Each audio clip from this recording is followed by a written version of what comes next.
Hello friends, मैं अभिजीत कुमार समृद्धि IAS online class Patna में आप सभी का स्वागत करता हूं दोस्तों।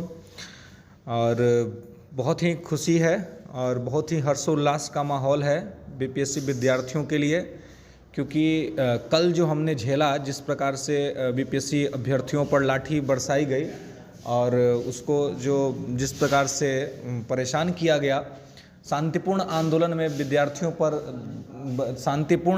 के अंदर विद्यार्थियों पर जिस प्रकार से लाठी डंडे की बरसात की गई, जो कि ठीक नहीं था।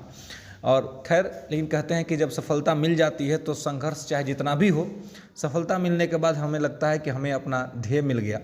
तो दोस्तों, सरकार और आयोग ने हमारी बातों को स्वीकार कर लिया है और परसेंटाइल ख़त्म हो चुका, परसेंटाइल नहीं होगा और 2 शिफ्ट में हमारे यहाँ एग्ज़ाम भी जो है सो नहीं लिया जाएगा। अब 1 शिफ्ट में एग्ज़ाम होगा और परसेंटाइल का मुद्दा ख़त्म हो गया। चलिए दोस्तों, तो ये बात तो आप सबको मालूम हो गया। मैं एक जो मुद्दा लेकर के आपके सामने आया हूँ वो कि क्या 21 सितंबर को एग्ज़ाम हो पाएगा, क्या ये सही है? ये न्यूज़ जो फ्लैश कर रहा है, अभी तक बीपीएससी आयोग ने कोई ऐसा नोटिस रिलीज़ नहीं किया है, लेकिन तमाम बैनर तले ये इन्फॉर्मेशन आ रहा है कि एग्ज़ाम जो है आपका वो आपको होगा 21 सितंबर को। लेकिन क्या ये पॉसिबल है? आप ये देखिए कि अभी कुछ दिन पहले अध्यक्ष महोदय ये कह रहे थे कि 6 लाख विद्यार्थियों को बिठाने के लिए हमारे पास सेंटर अवेलेबल नहीं है, इसलिए हम 20 और 22 सितंबर को एग्ज़ाम करा रहे हैं। तो जब आपके पास अभी तक सेंटर ही अवेलेबल नहीं है तो फिर आप कैसे 1 सितंबर को एग्ज़ाम करा पाए 21 सितंबर को एग्ज़ाम करा पाएंगे? पॉइंट नंबर 1 है ना। दूसरी बात ये कि देखिए, हमारी खुशी अभी अधूरी है दोस्तों। हमें ये नहीं भूलना चाहिए कि कल के इस मोमेंट में हमें दिल्ली से भी सपोर्ट मिला था। दिल्ली के में यूपीएससी के विद्यार्थी जो मुख्य परीक्षा दे रहे हैं, उनका भी सपोर्ट मिला था। तो हमें जो है स्वार्थी नहीं बनना है दोस्तों। अभी मांग हमारी आधी अधूरी है। हमारी एक मांग ये भी थी कि एग्ज़ाम यूपीएससी मेंस के बीच में नहीं होना चाहिए।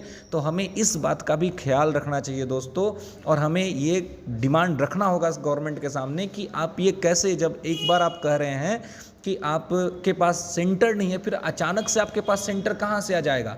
फिर इसमें गड़बड़ी और खामियां हो सकती हैं। तो ये स्पष्टीकरण जरूर आयोग को देना होगा, गवर्नमेंट को देना होगा कि किस प्रकार से आप 21 तारीख को एग्ज़ाम करा पाइएगा। और दूसरा चीज़ यही है कि यूपीएससी मुख्य परीक्षा के बीच में ये नहीं होना चाहिए दोस्तों, क्योंकि यूपीएससी वालों ने हमें समर्थन दिया है। हमें इस बात को नहीं भूलना चाहिए। दिल्ली से इस मूवमेंट को सपोर्ट मिला है, तो इसलिए हमें इस बात का ध्यान रखना चाहिए दोस्तों। दूसरी इम्पॉर्टेंट बात कि हमें अपनी तैयारी को अवधार देना है, और जो भी समय हमारा इधर इन चीज़ों में ख़राब हुआ है, अब हमें फोकस्ड रहना है अपने लक्ष्य और अपने एम्बिशन के लिए दोस्तों। तो इसलिए मैं आप सभी से यही कहूँगा कि अभी हमारी जो खुशी है वो आधी अधूरी है। ये फाइनलाइज तब होगा दोस्तों जब कि हम लोग का एग्ज़ाम यूपीएससी मुख्य परीक्षा के बीच में न आएगा। तो इस चीज़ का ध्यान रखें। और साथ ही जो मैं कह रहा हूँ कि 21 सितंबर को पॉसिबल नहीं हो पाएगा एग्ज़ाम करा पाना, क्योंकि अध्यक्ष महोदय खुद ही कह रहे थे कि उनके पास सेंटर अवेलेबल नहीं है। तो ये अचानक से 10-15 दिन के अंदर में आपके पास सेंटर कहाँ से आएगा? क्वेश्चन मार्क है। ठीक है, तो इसलिए थोड़ा सा अभी पेशेंस रखें, इंतजार करें, और साथ ही हमारा ये डिमांड जारी रखें कि यूपीएससी मुख्य परीक्षा के बीच में प्रारंभिक परीक्षा नहीं होनी चाहिए। धन्यवाद।